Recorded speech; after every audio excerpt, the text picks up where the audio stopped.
Okay, so now that I tried previously doing this and this coffee hit me really bad, so I had to take a small break in between.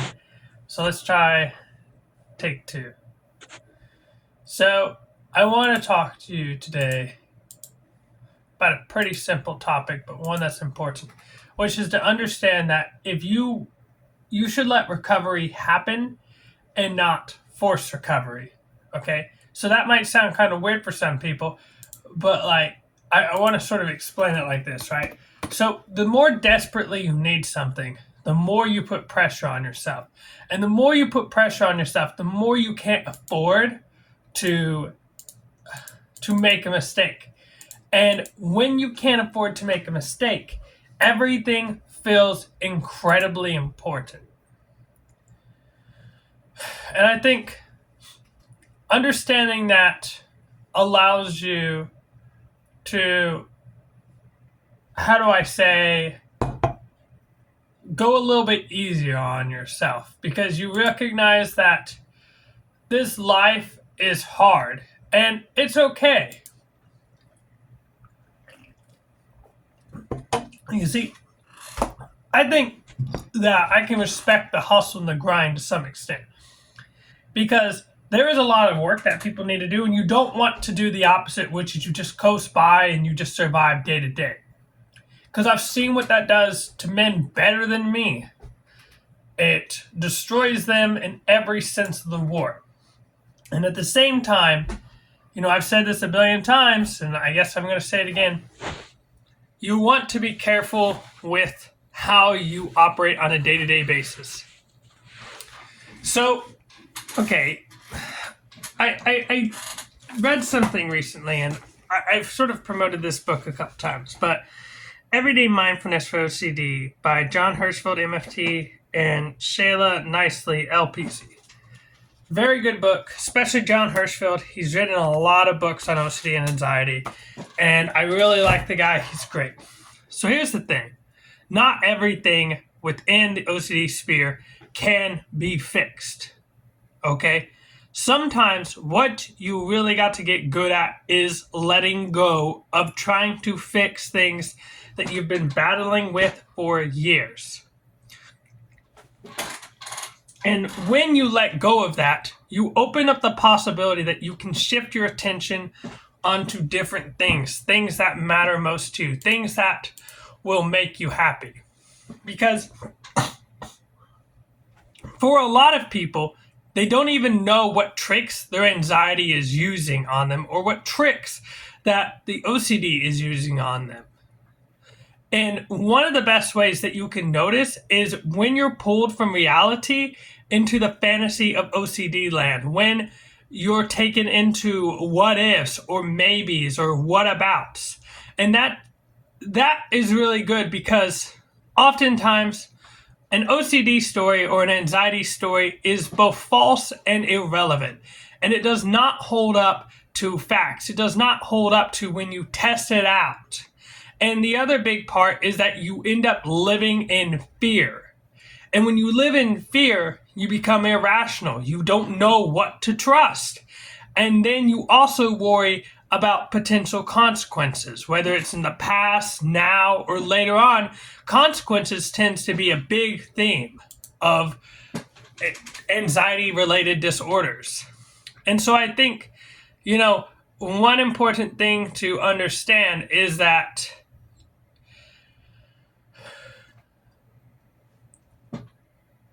you gotta pause.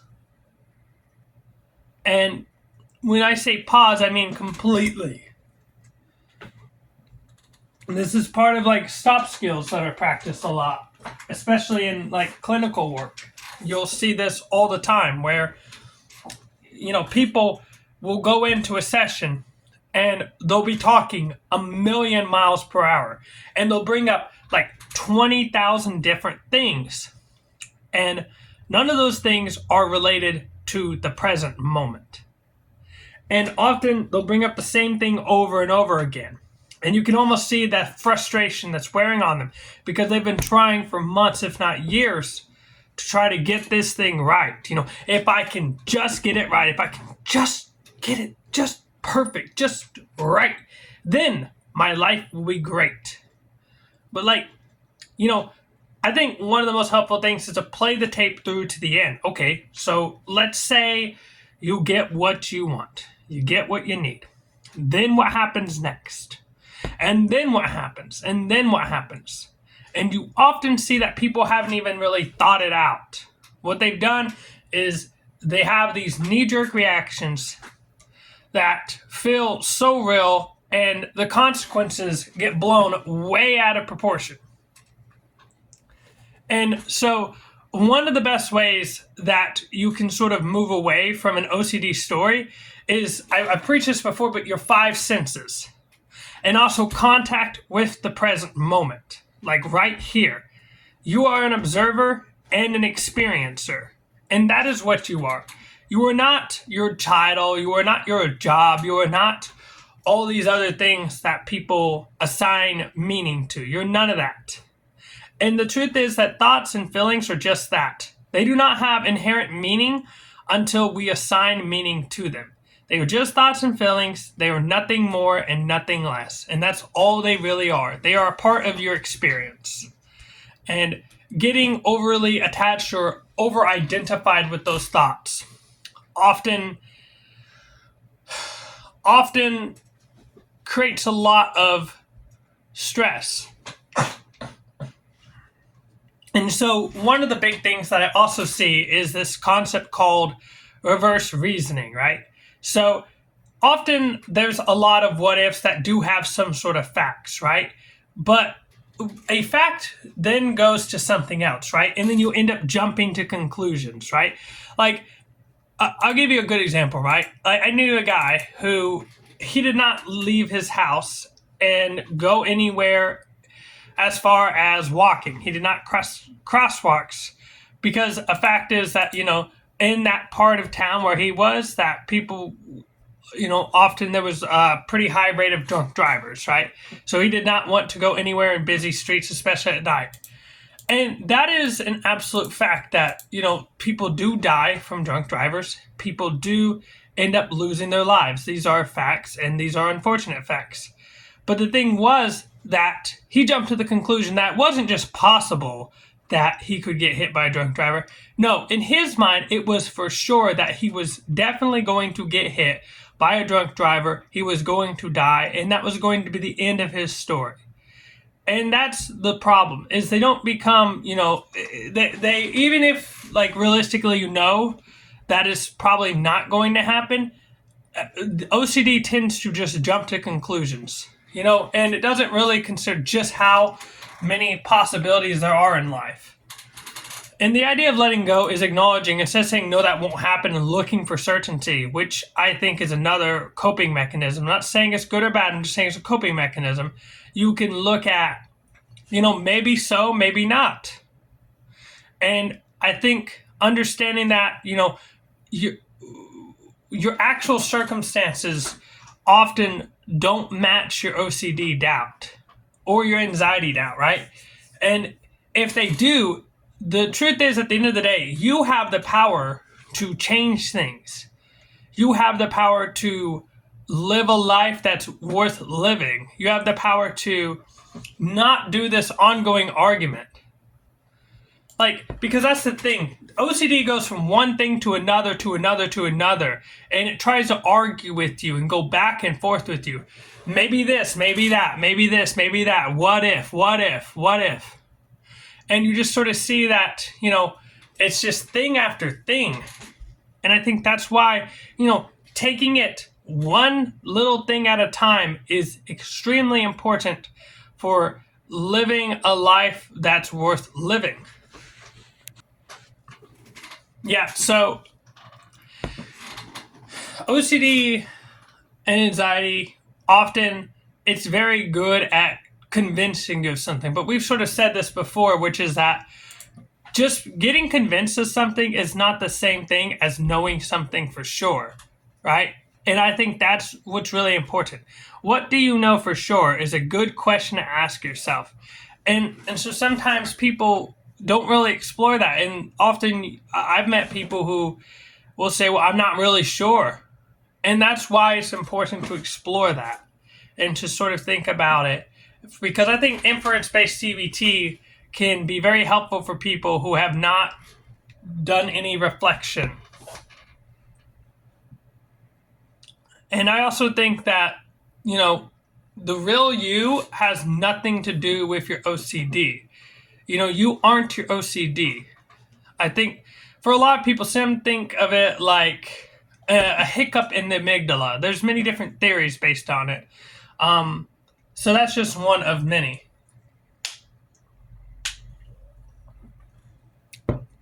So I think another thing, when you can realize that you're falling into OCD territory, is when you do a compulsion of some sort that is a way to make sure that you don't become your feared self, right? It could be that you do something to make sure that you don't have a certain thought, or it could be like, avoiding a social party to make sure that you don't get embarrassed.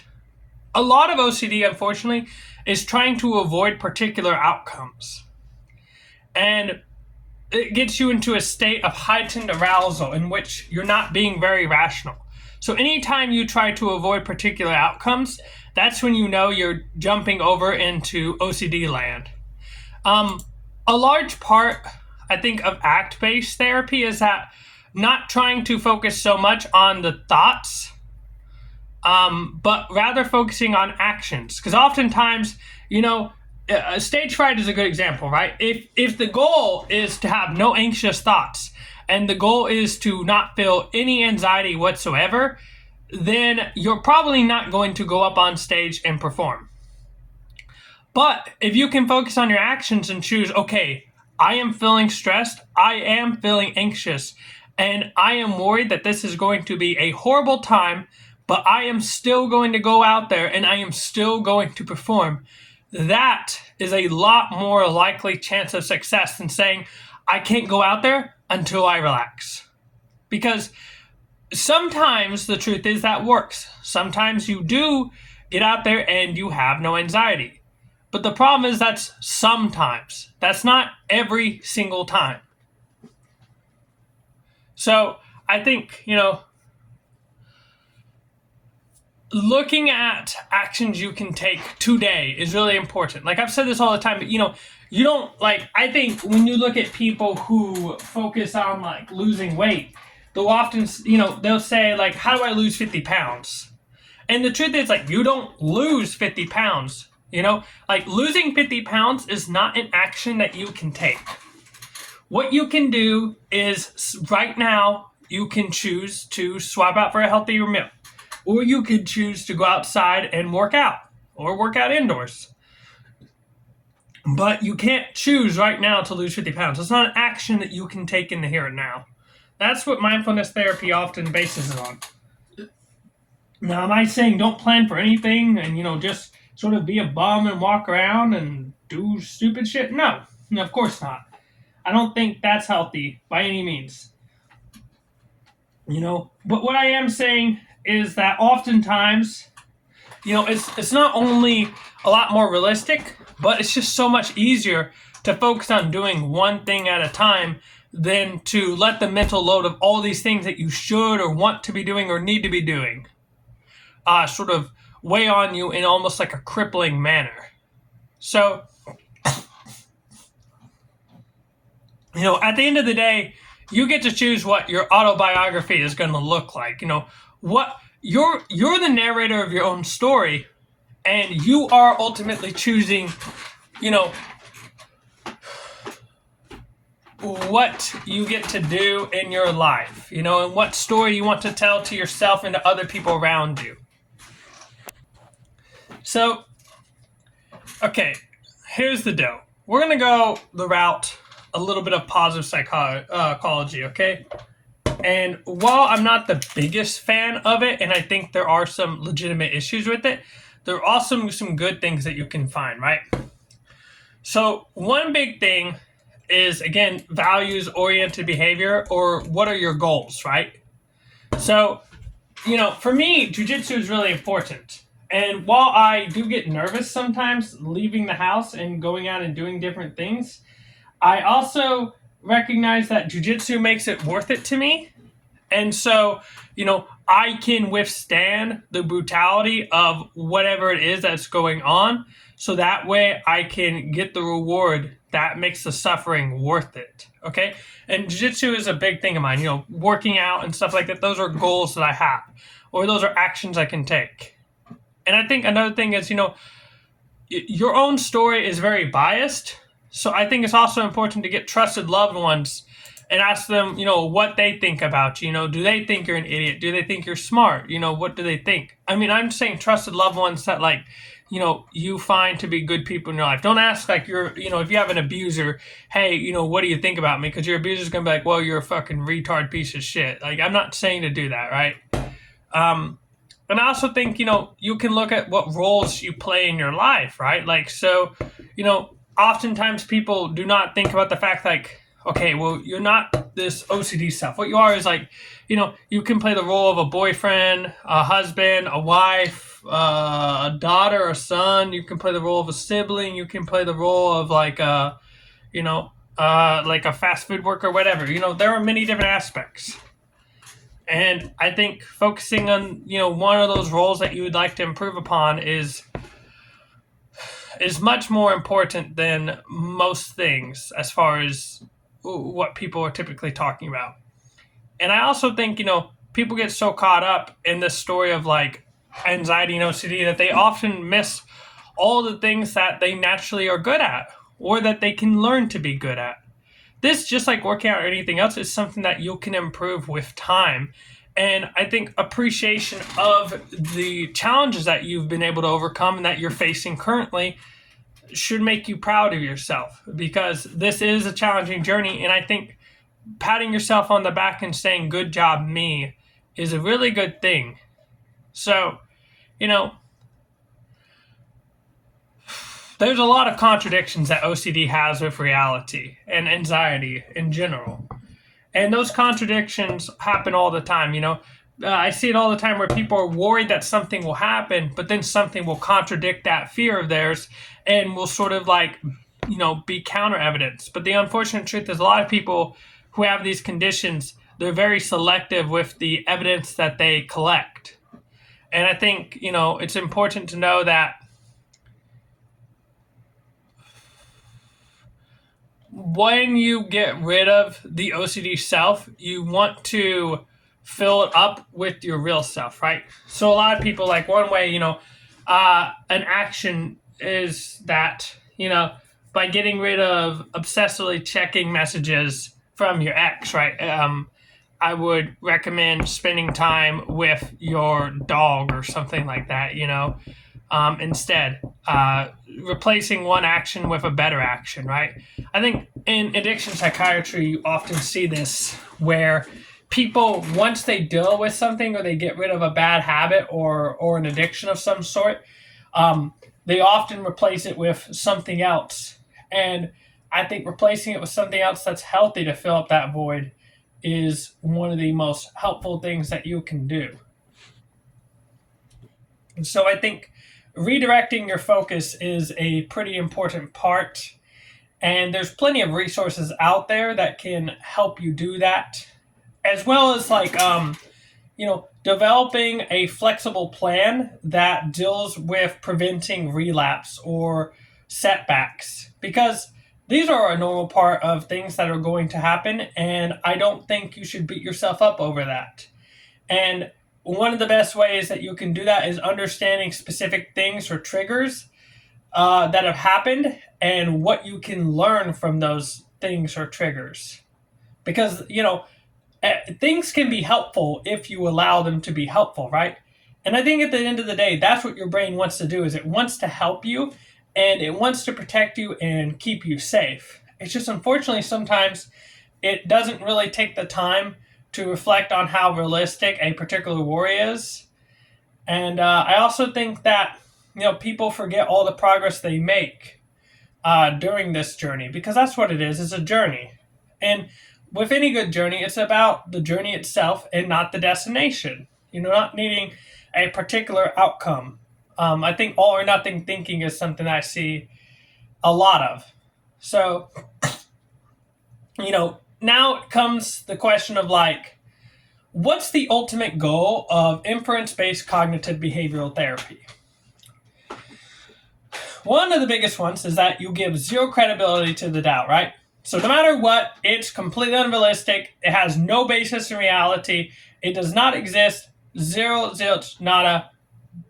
No matter what. There's no, okay, maybe slightly, okay, maybe halfway. It's completely zero, right? So then the next one is not having emotional or behavioral reactions to the doubt, right? So sometimes I like to describe this. If you're watching a horror game, right? The ultimate goal is not to wait and anticipate a jump scare. In fact, it's just to let the jump scare happen if it does happen. And if it doesn't, it does not happen. And that's how you really take a lot of the bite out of jump scares. A lot of people, unfortunately, they sort of tense up and they wait for that thing to happen. And then what really happens is they're bleeding before they're even cut. So the next thing is that whether it's thinking or anticipating something, don't allow it to be driven by the doubt. None of your behavior, thinking or anticipating, should be driven by the doubt, right?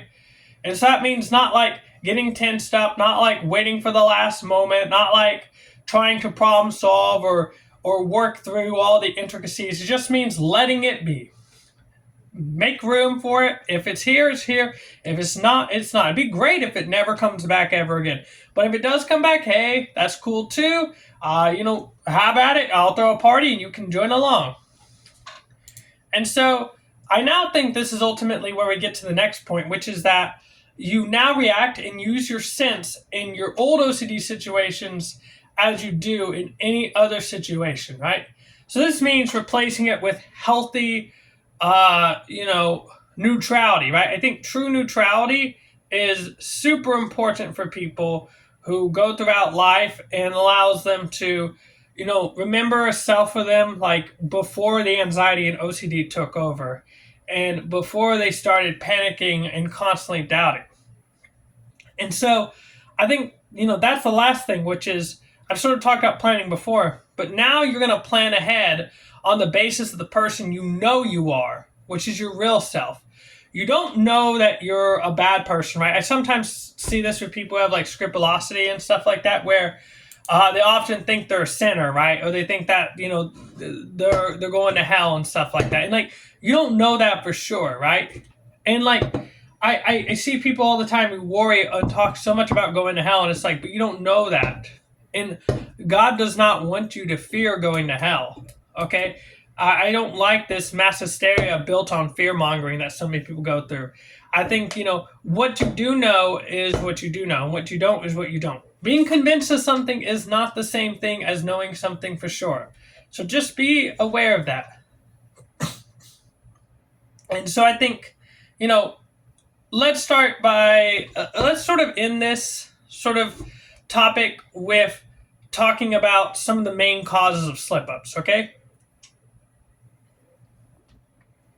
So they often say the devil's in the details, and that's really important. Get specific with your plan, but allow it to be flexible enough that if you miss one or two things, you're not beating yourself up, because at the end of the day, something is better than nothing. And also, checking in with yourself. Like, how do you feel physically, right? Do you feel, and if you feel like, let's say you feel stressed, where do you feel stressed, right? And this is where progressive muscle relaxation can come in handy, because you notice the tension in your chest, you notice that it's sort of pressing down on you, and then what you do is you let it go and release it. In any part of your body, you just imagine the tension just flowing out. There's a scene in Baki that I really like, where it becomes almost like water, like jelly. He imagines his whole body liquefying, and I think that's a really cool idea of it, is imagining yourself like relaxing and then to allow it to happen, to manifest it. And so I think one other, although this is not an exhaustive list, thing that I see a lot is unexpected situations that cannot be planned for or just happen out of nowhere, curveballs, right? So I remember talking with a guy, and unfortunately, he got in a very bad car wreck. And that car wreck made him scared to ever go and drive again, right? And it really set him back on his anxiety recovery journey. And so sometimes those things happen, and they may or may not happen. And worrying about all the things that could or could not happen will get you nowhere in life.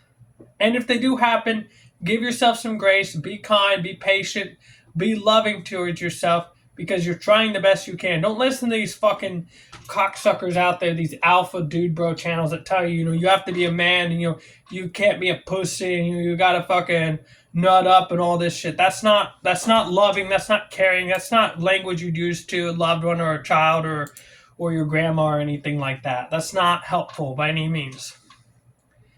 And I think, sort of, I guess there's another point, which is trying to, at least reduce, if not completely eliminate safety behaviors, right?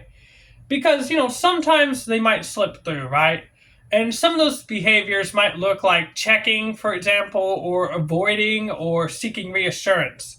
It might be things like repeating rituals or, subtle like testing, Like one big test I was doing was I would always tap this thing to see if I could just, get it just right, right?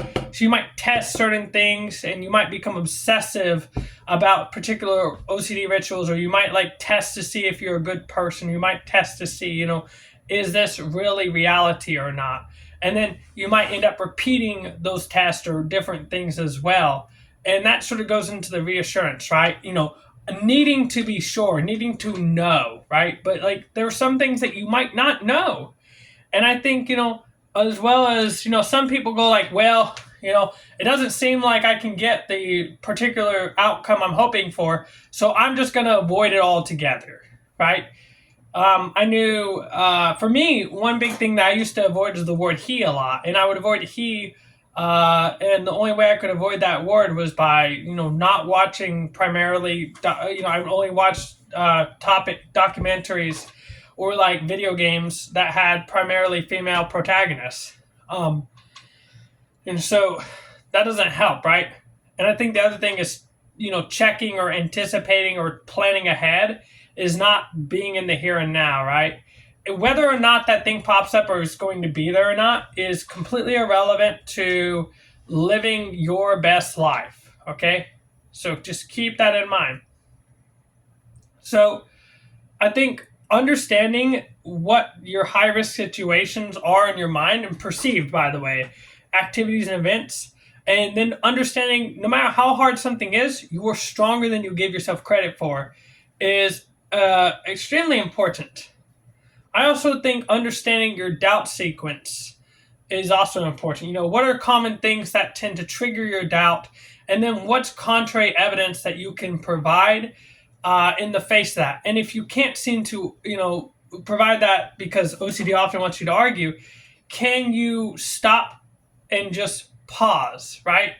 And just sort of take a moment before you move forward without panicking and just allow yourself to calm down and then proceed forward, right?